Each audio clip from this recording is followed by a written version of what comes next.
Good. Hey, welcome everyone to the LifeShot podcast. I got Jamie Marais with us. He's, to me, an extreme sportsman on the show. He's going to tell us about his upcoming event to raise money for the Rhinos at a Big Five Game Reserve. And it's quite an adventure that you're going to tell us about today, Jamie. Jamie, welcome to the show. Yeah, great. Thanks, Clint. Great to be on the show. Greetings from sunny South Africa. Oh, brilliant. Yeah, and greetings from England. It's pretty sunny over here at the moment. So we're having a good summer. So it's not too bad. Jamie, it's you sent me an email yesterday, which looked amazing. You in front of that big rhino. What is that? Was that a white rhino or a black rhino? Yeah, that was a white rhino. Yeah. And a very special rhino. Her name's Tundi, and you can actually see her story if you just go on YouTube and type in Anti-poaching, and you'll actually see she's one of the only rhinos to have ever survived being brutally poached. Wow. And I had the privilege of being allowed into her space. It's one of the first times that she's actually allowed somebody that close to her, especially on a bicycle. I mean, it's not every day you get to ride in a Big Five Game Reserve. So it was spectacular.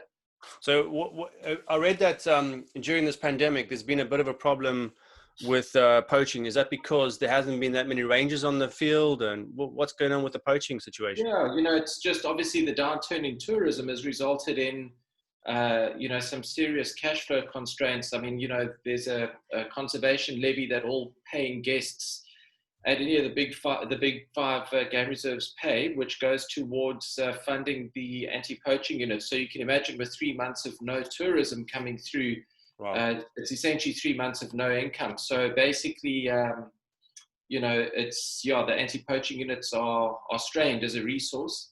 And, where ideally you'd have 10 guys monitoring a site, you've now got maybe half of that, So so I suppose animals are dying because of that, which is sad news. Yeah, well, I mean, essentially what's happened is, when you compromise, the anti-poaching units, you compromise the safety of the rhinos. So the whole purpose of this project that I'm busy with now is to raise financial support for the anti-poaching unit at the Kariega Game Reserve in South Africa. It's in the Eastern Cape. Mm-hmm. And, there they've actually been able to keep their full staff. But I mean, we'd actually like to beef up the resources there and have more guys out in the field. It's a big area to police. Yeah, sure. Must be huge. So before I got some good questions about that later on. Hopefully we won't miss those, but I just wanted to get a background to yourself, Jamie, about your upbringing. I think you mentioned that you did grow up, as part of, you were there in nature. I think you grew up on was it a small holding that you grew up on, or? No, I grew up close to Johannesburg. Okay. About an hour from Johannesburg, but we spent a lot of time up in the bush on the weekends in the Eastern Transvaal and the Kariega Game Reserve. Yeah. And so tell us about, you said that in your little biography that you're putting out to promote this event that as a child, there were a few setbacks, or at least growing up, you've had a few setbacks, but how did you bounce back from that? Where did you get kicked in the teeth and how did you pick yourself up again? Yeah, I think, the biggest setback for me was during my teens. I got caught up into, the usual teen sort of smoking weed and all the rest of it. But the problem is I've got an addictive personality. So if I do something, I do it full on. So, I mean, it wasn't a case of smoking little spliffs. It was smoking giant, the biggest, whatever I could find, the didgeridoo to the mouth type thing. And so that landed me in a lot of hot water as a kid. Mostly, I think the biggest thing that suffered was my drive and my vision and my passion. Sure. To be a pro cyclist by the age of 18 or 19, that went out the window. So when did you have that passion first? When did you have that drive? Was it as a young teenager? Initially, it started from the age of 11 when I watched the 1988 Tour de France narrated by Phil Liggett.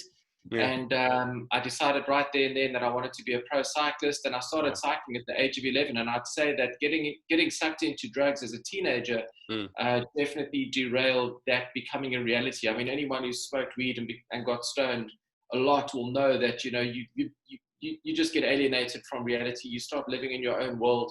So I think that was the major contributing factor to the fact that dream was not realized as a youngster. But then, life is full of second chances. And at about the age of 30, I managed to rekindle that dream and get going as an elite cyclist on one of the top teams in South Africa for about 5 years. Yeah. Did it take a lot of training to get up there because you had missed out so many years, do you think? Yeah, definitely so. Yeah, it was bloody hard work, to put it bluntly. Yeah. Mm, for sure. So let's talk about your, your adventure coming up. I like to call it adventure because it just seems like to me like quite an adventurous thing. It is an adventure. Yeah. So you mentioned this climbing up, the amount of altitude that you're climbing up. Can you explain that? Because are you starting down somewhere like a sea level and going right up into the mountains? What's that about? Essentially, what's happened is, when I called up Kariega received confirmation that they really are struggling in terms of keeping the anti-poaching unit going, in terms of the funding thereof, we basically agreed on something that I could do that would be extreme in the game reserve. So we went up there last weekend to do a reconnaissance trip to figure out exactly what it would be that I'd be doing. Yeah. We knew that it had to involve a mountain bike. We knew it had to involve a big climb.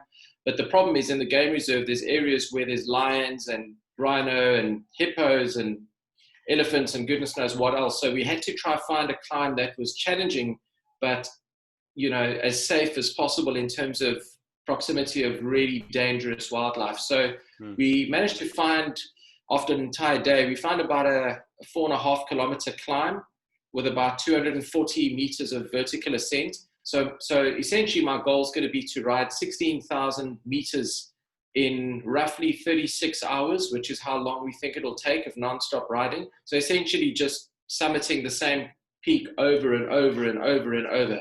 And I'm probably going to have to do it about 65 times with in the region of 590 kilometers of riding. I don't know how many miles it is, but it's not the Argus cycle tour, that's for sure. It's going to be tough.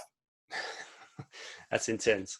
So building up to this, how have you prepared yourself physically? Because, LifeShot podcast, it's all about health and wellness, and we do cover the topics of mindset and what it takes to get there. Yeah. But also supplements, and how do you prepare your body for this? I mean, what are you taking at the moment as far as supplements, and what's your training regime, should we say? Yeah, so right now I'm in a high intensity phase where, in terms of training, I'll be training anywhere between 3 and 6 hours a day, which I split into 2 sessions. I'm still a working man as well. I've got a pretty intense job as head of corporate sales for an IT and tech company here in Cape Town. Mm-hmm. So I'm trying to do sort of 2 or 3 hours in the early hours, sort of 4, 5 a.m. on the bike, with about 1,500 meters of climbing. And then I'll try and get onto the mountain after work for some trail running, which I find really, really helps strengthen my legs. And I'll try and do anywhere between 12 and 20 Ks on the mountain of trail running. And I just find that combination works really well. It's worth 8 hours on the bike, if I can do a double like that. So I try to get a couple of double sessions in like that a week without destroying my system in the process. Recovery is important. And then in terms of supplementation and diet, I'm not a purist when it comes to my diet. I do still enjoy a couple of beers and a glass of wine with my dinner. Obviously, I'll trim that down now over the next 4 weeks as I prepare for this challenge. Yeah. But I mean, I'm not overly strict in terms of my diet. We have a lot of braais and all the rest of it. But obviously, when it comes to supplementation, I do take whey protein supplements as well to help the muscles recover. Mm-hmm. And then I use a good multivitamin called Stamina Grow, which for me, it just works. It's got all the right things in it to help recover. The one thing I will say is that I think the big secret in terms of recovery is I've discovered that chili is actually a potent mixture that I make of garlic, chili, ginger, olive oil, and lemon juice. And I find that I really crave that after big training sessions. And I put it on literally everything from eggs to steak. And if you do a bit of research about those bulbous plants like garlic and ginger, you'll actually find that they're full of anti-inflammatory properties. And then chili is a great immune booster. So it makes sense that your body would crave that. Yeah, for sure. I was listening to David Goggins. Now he does a lot of these long runs, so like 100-mile run or a walk or whatever it may be. And he speaks quite a lot about in the actual moment doing the race, and how your body obviously needs plenty of, should we say, nutrients or energy to go. And he was talking about having these things called goo. So you take like the sugar and then, but he found that after a while, his stomach was like, you know, you would have diarrhea basically like 80 miles in because it's so intense. And then he said he got onto this product called Tailwind, which he's not promoting or anything, but he just reckoned that was something that really got him going.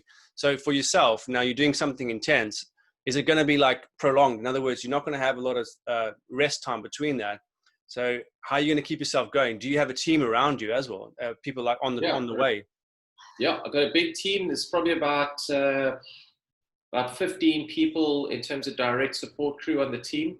Part of that team will be game rangers and anti-poaching units who will be keeping me safe from wild animals. There will be a lot of wild animals in the area. The biggest risk we've discovered on this particular climb is going to be elephants, giraffes, large antelope like kudu, eland, and then also there's going to be buffalo. There's quite a large herd of buffalo that enjoy that part of the mountain. So part of my team is going to be scanning the area with drones and hopefully scaring off any dangerous wildlife that would move into the area. Because if I'm riding down at 2 a.m. in the morning, you know, it's pitch dark, I've got a light on the bike, but I mean, if a large animal or even a small one, a warthog for that matter, darts in front of me, there's a good chance that I'm going to hit the deck really hard, you know. So I've got half the team that are going to be animal control and ensuring my safety.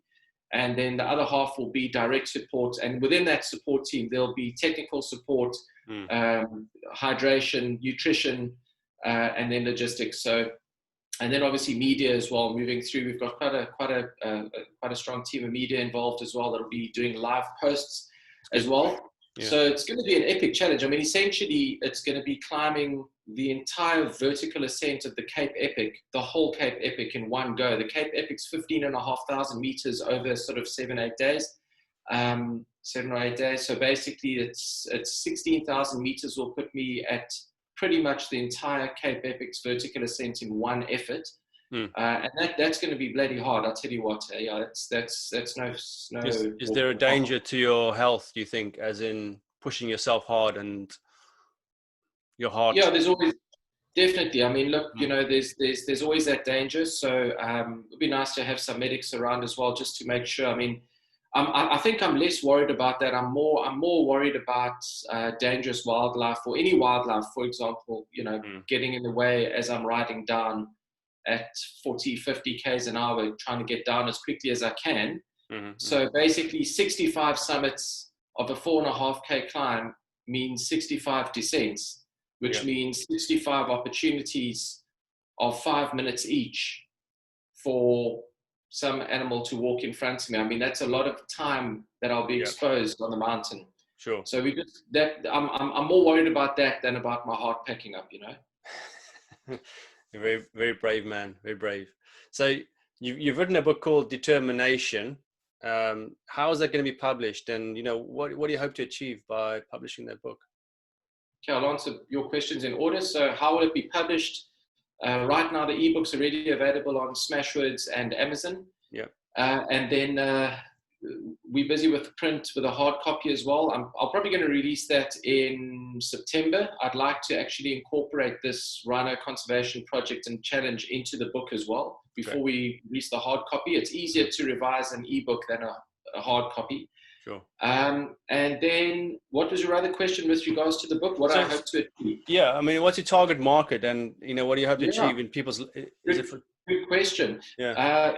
Very simple answer. What I'm hoping to achieve out of the book is very, very simply to tell my own story in terms of my transformation from a substance abusing teenager into an elite high performance athlete and the defining moments along the way that have shaped my thinking. And also to just help inspire people, you know, to believe in themselves and to realize that nothing they're facing is ever too big to face. I think depression is just, you know, one of the greatest causes of death in the world, because people lose hope. They end up, you know, taking their own lives. Depression's actually in the top 5 leading causes of death in South Africa at the moment, you know, because people are overwhelmed by the enormity of their circumstances. So, you know, the end result is there is no way out and they end up taking their lives. And it's a very sad outcome. And I do believe that exercise is one of the most simplest and cost-effective cures there is for depression. Wow. So the book tells that story. And I think that anyone reading the book, will realize that nothing they're facing is actually too big to face. So I'm more interested in terms of target market. I think anybody who's able to read will be able to relate, because I mean, a challenge is a challenge no matter what your age is. So it's a wide target market, not just athletes, businessmen, businesswomen. It's a very wide market. Mm-hmm. You said there were some defining moments along your journey. Did that, one of those, you mentioned the body goes where the mind leads. Is that something that... the body follows where the mind leads. Yeah. So explain that to us. Is that something that helped you to transition? Yeah, definitely. So it's I would say it's more something, I mean, any sort of life-changing decision starts with the mind. You have to think about it. You have to understand and realize where you're at, and understand that, change requires action. So I would say realizing that the body follows where the mind leads is one of the things I learned running up Table Mountain, on a world record attempt for the most summits ever documented in one go. So eventually I ended up making 22 summits of Table Mountain, which a lot of the listeners will know. I'm sure anyone who's been to Cape Town and climbed the mountain will know it's a hell of a difficult climb. Sort of 740 meters of climbing over about 3 kilometers.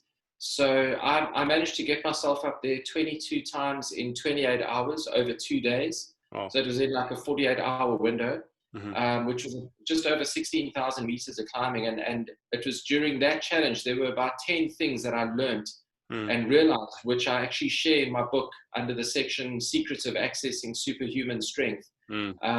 Because I was categorically told by a top coach in South Africa that what I was attempting was physically and humanly impossible. Really? Oh. So yeah, I mean, I approached this coach to help get me ready for the challenge. When I told him what he was doing, he laughed at me and he said, "Listen, but it's not possible to get up to the mountain 22 times." Don't tell me it's not impossible. Don't tell me it's not possible.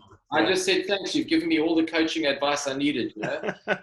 So the book, Determination, it does go into the secrets of accessing superhuman strength. I talk about the Wim Hof breathing method as well, which has been a massive revelation for me. Awesome. And I mean, you can just go and have a listen to him on YouTube, for anyone listening who's interested. I mean, he's the master of accessing superhuman strength. Yeah, it's funny you say that. I just interviewed Tim van der Vliet. He's one of Wim Hof's trainers. So Tim and Wim go back quite a while in their friendship. So I just interviewed him on our last podcast, which I haven't released yet. So but I will be releasing that one before this one, so everyone would have heard it. But that's amazing. So it reminds me a little bit of Joyce Crawford, who I had on the podcast almost a year ago, actually. She did the 100-mile in 24 hours walk in London, and they go around the same track. I don't know how many times, obviously, and within 24 hours. And she said something similar about, because it sounds like a sports reference, where the body follows where the mind leads, in a way that we think that our bodies are not capable of doing it, but the mind can. If your mind is saying, let's do it, you can do it, then we can push our bodies further than what we think. You think it's about that? Absolutely. I couldn't agree more. And it's about learning to override the neurological impulses that your brain sends to shut your body down. It's about learning to override that in a way that's ideally not dangerous to your existence on this earth. What I do with all my expeditions, if I'm just looking in the background, you can actually see a big mountain just around about there, Sani Pass. It's the number 1 ranked most dangerous mountain in South Africa. It's 7.8 kilometers, and the vertical ascent is just over 1,000 meters. It's a proper climb. Extremely dangerous, high winds, high altitude. It's over 3,000 meters. Well, it's about 3,000 meters high. And I remember trying to get up there as many times as I could in 12 hours on a mountain bike. And after the first summit, my goal was 5 or 6 summits. After the first summit, I collapsed at the top. I pushed myself so hard, I couldn't breathe. It's hard riding at such a sustained effort for so long. And the oxygen up there got to be a bit lesser. The less oxygen, isn't there, on top? Absolutely, yeah, 100%. So, I got to the top and I just collapsed on the ground, and eventually I I ended up making 5 summits eventually. The second time around, we had 2 attempts at it. The first time we had gale force 100k an hour winds. You can actually go and check that out on YouTube. The videos are there. Just go Jamie Marais starting pass, and you'll see the videos of what I went through there. It was terrible. It was harder. 4 times up Sani Pass in 10 hours was harder than 22 times up Table Mountain. Jeez. In 28 hours. It's soul destroying, trying to ride into 100k an hour gale force wind. Mm-hmm. And you just have to get a mantra going. I can, I will.